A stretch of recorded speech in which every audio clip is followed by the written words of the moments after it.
lot of blood, sweat, and tears go into being able to perform at a very high level. But it's something that most really do out of passion, and that passion is the driving force. A really good DJ is someone that can really transform to their audience. I feel blessed that I can be the conductor of those particular vibes, and that's what I do. I try to bring it every time. And it's all about positivity, love, and respect.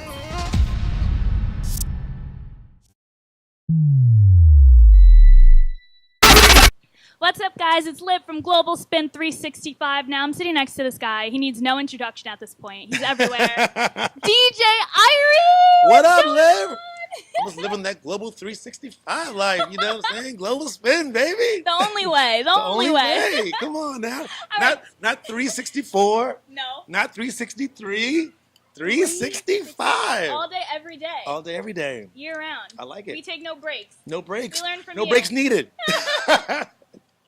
All right, so you have been with the Miami Heat.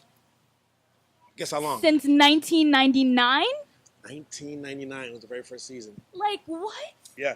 And if you do the math, that's 16 years. That's more than a little bit. Yeah. If you look at the definition of a little bit, it'll be more than that. It's more than a little bit. Yeah. A lot of it. It's a lot of it. It's a long time. I mean, almost 2 decades. You know, Dwayne has been a friend. He's been a brother. He's been someone that's been so supportive, you know. The cool thing about Dwayne, I'm actually one of the first people he met. Right after being drafted to the Heat, we did an event for him, and he came in and went right on stage, and I was one of the first people he shook hands with. And literally from that day, he's just been this amazing person in my life, you know.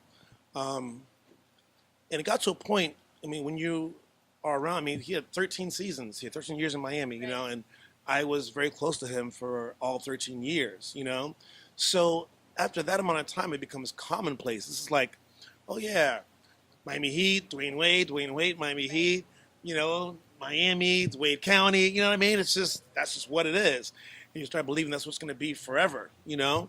And then you get news like that, and it's like your whole world coming crashing down, you know? And not only because of the situation with the Miami Heat, even on a personal level, you know what I mean? Like, I mean, he doesn't live that far from me, you know?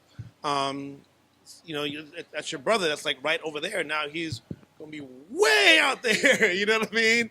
You know, so the fact that he's, you know, not going to be in Miami, I mean, that was just heavy enough, you know? And then thinking about, you know, the repercussions with the Heat and all that. Right. I mean, he's D-Wade, you know? He transcends so many things. I mean, he's D-Wade, and he is Miami. He'll always be Miami, even if he does have a different uniform. He'll always be Miami. You know, always be my brother. Always love him, and I support his decision 100%. You know, he's got to do what he's got to do what's best for him and his family, and we are so thankful for what he's done for us and for this city. You know, he was a part of 3 world championships. Before Dwayne Wade, there was no world championships. You know, so it's a beautiful thing. So was that a phone call, like, after the news? Were you like, ah?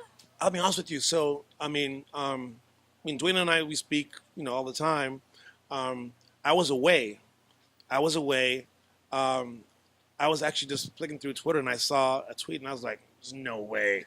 And then the text messages start coming in, and I was like, all right, it's official. And I was like, all right, you know what? Everybody's blowing him up right now, you know. I said, I'm going to give it a little time, and who knows, some other news might come out, you know.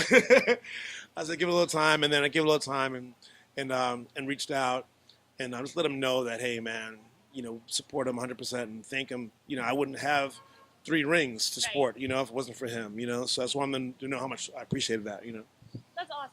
Yeah. Mm-hmm. Good job. Hey, you know. All right, so. Gotta let the man breathe, man. Let him breathe. So recently, Rich Homie Quan performed on the VH1 Hip Hop Honors. Now, him and Lil Kim did a tribute to the song Get Money. And long story short... How about this?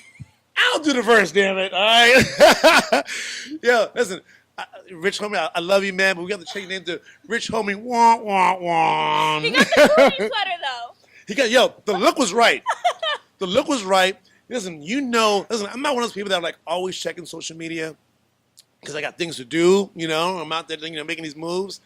But I was in like San Diego or somewhere. Yeah, I was in San Diego doing the MLB All Star, right? And left and right, people like, Rich Homie did what? And I'm like, what, he killed somebody? What happened? I was like, yo, no, Twitter beef, what's going on?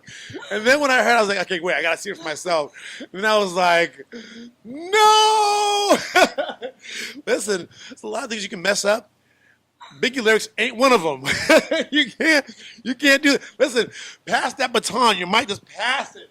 Just pass it. Don't be that. Don't be cut out there like that, man.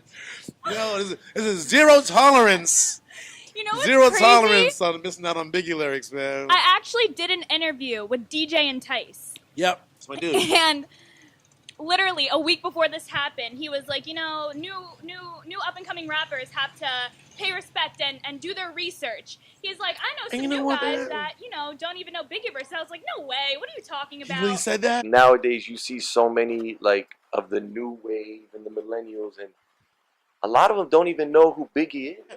I need to play back this interview on this exact part. He literally said that. I was like, no way. And then fast forward a week It's a later. whole shift. I mean, things are happening that are blowing my mind. I didn't see this, but I heard that Lil Uzi Vert wouldn't rap over a Primo beat. Did you hear about that? I did hear about that. You would be so honored. Are you kidding me? Yeah. If I can just hum over Primo beat, I'd be like, yes, yeah. Like, yo, wait, what? I don't get it. I mean, there's definitely a disconnect.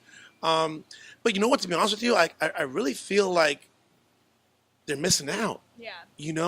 For these artists that really don't know, Biggie's music and don't know a lot of the music from that era, from some of these most iconic artists. Right. Like, you're missing out on life, because that was really some of the best music we've ever had, No disrespect to anybody that's out there doing it right now, because music is music and music evolves, But if you really break down those records technically, you know what I mean? The artistry is at such a high level, the lyricism, the production, and you have to appreciate that, and to not even, give yourself that experience, I think you're missing out on life. So I feel sorry for these guys that don't know about that, because you're missing out on life, like you be doing yourself the biggest favor, you know what I mean? Popping that Ready to Die, and you be ready to get it popping, I mean, it's some of the best music that we've ever had. So you're traveling all the time, you are performing at the hottest clubs, and you always have beautiful ladies. Just, kind of by Pure coincidence. It's just a coincidence. Pure obviously. coincidence. Listen, you just happen to come around when, sometimes they're not as, it's all, listen, it's coincidence, okay? So can you give me, maybe not applying directly to you, okay, but for most DJs, what girls are always trying to get in the DJ booth. And can I say, I don't understand that, because first of all, it's not that comfortable in there. Say that already. It's not that comfortable. Yeah. It's loud, Exactly. really, really loud, I don't understand it, but, all the ladies love it. So what gets them noticed by DJ Irie? Or maybe not just Irie, regular DJs out there. Honestly, no, I notice every now and then. I'm not the guy that, every time I set out to go and perform, I'm like, all right, well, who can I get up in here and who am I going to meet? Right. I don't set out for that at all. I set out to go and do a great performance and have a good time. But every so often, someone may catch my eye, and I'm like, wow, you know what? I would like to get to know who that is before I leave here tonight, right? And you know what? Honestly, this is the most forthright I've ever been talking about this kind of subject. But the first thing I really noticed? Hair. Yeah, 100%. Huh. There's something about someone, I think when you have it doesn't have to be eccentric or crazy or whatever, but if you have a unique hairstyle, right? That's probably the first thing I noticed, No way. And I think it really speaks to a person's individuality as well, Right. And of course then there comes the rest of it, but obviously, a person's personality or whatever, you're not going to see that from the DJ booth. You know Right. what I mean? So, you know, it's about, and usually at a club, there's hundreds of people, sometimes thousands of people, you know? And every time I've ever noticed someone, it's the first thing I've noticed is their hair or their hairstyle. Becky you with know? the good hair. You silly. It could be any kind of hair, but it's really just how unique and inspiring you're wearing it. Right. You know? That's I think it's a nice. certain level of confidence for someone to wear the hair, you know, in a unique or eccentric way. Wow, very charming. Yeah. Goodness gracious. Like, And I like your hair, by the way. Is that good hair? I don't know. Wait. That's good hair. That is good hair. Good hair. All right, cool. My hair got the stamp of approval from Irie. I think I'm good now. Nobody talks to me. Rated G for good.